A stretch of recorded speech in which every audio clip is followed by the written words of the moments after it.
What is going on in this crazy market? Today on Real Talk, we have special guest Sean Cowan, and we're going to get right down into it.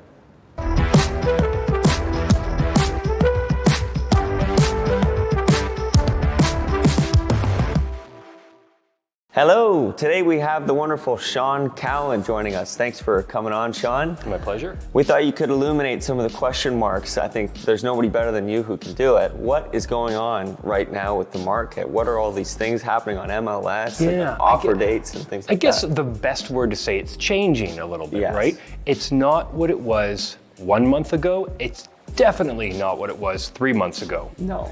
So is there as much competition? I'm probably fair to say no.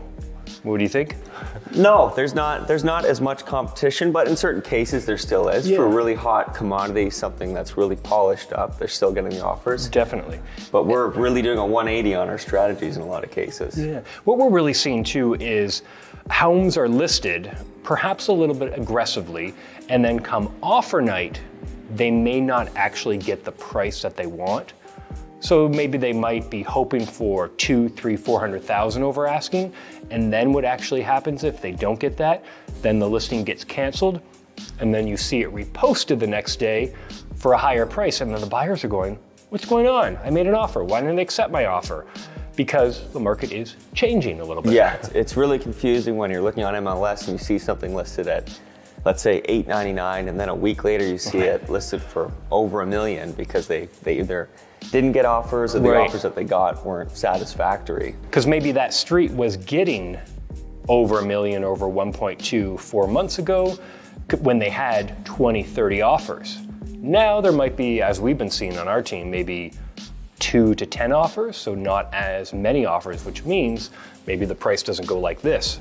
So very reminiscent of what we saw back in 2017, when there was a little bit of a dip, and we might see that when the stats come out for March. With the average home sale price. There's also a lot of, like, the weather is getting warmer, which the spring market is obviously a hot time, but now you can actually go places. Yeah. So I think a lot of people are not stuck at home wondering, what can I do? I can buy a house, and that was one of the few things you could do during the pandemic. That's true. We're still in it, but now there's other options, like I can go on vacation. I can go shopping without a mask. I can go see my friends and family, so people aren't so focused on just buying a house. I think you're absolutely right, yeah. What would be your advice to a seller right now in this market with all these things changing, with interest rates kind of going up, buyers getting a little bit exhausted? What do you think is kind of the best course of action if you're thinking about?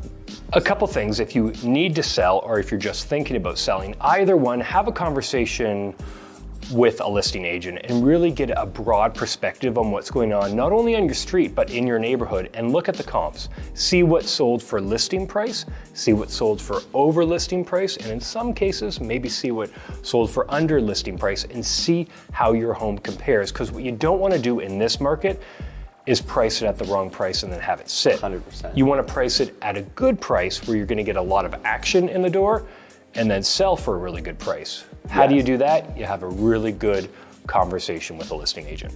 And I think it's more important now than ever to keep an eye on what's happening in your direct neighborhood. Maybe having conversation with other local agents in the area. That way you're making sure that you're not listing your house at the same time 2 or 3 other people on your street are listing at the same time, and then diluting those buyers that are looking out that week when your house goes live, and you're making the absolute most when your house is a fresh listing on the market. And what we were seeing like 2 or 3 months ago is people had a budget maybe in Hamilton or Burlington and couldn't compete, or maybe tried competing, got outbid. They take that money and then they go to Brantford or they go to St. Catharines. But now that the market may be, I don't want to say balancing out, because it's still a very strong seller's market. We're not seeing that as much anymore. I think that's a very important point. If you look at it relatively over the last few years, still very much a seller's market. It's a little bit easier for some buyers to get in the market, but very seller-centric. 100%. Yeah, it's still a seller's market. Yeah, that's great. That does it. Thank you very much, Sean. My pleasure, Peter. Awesome.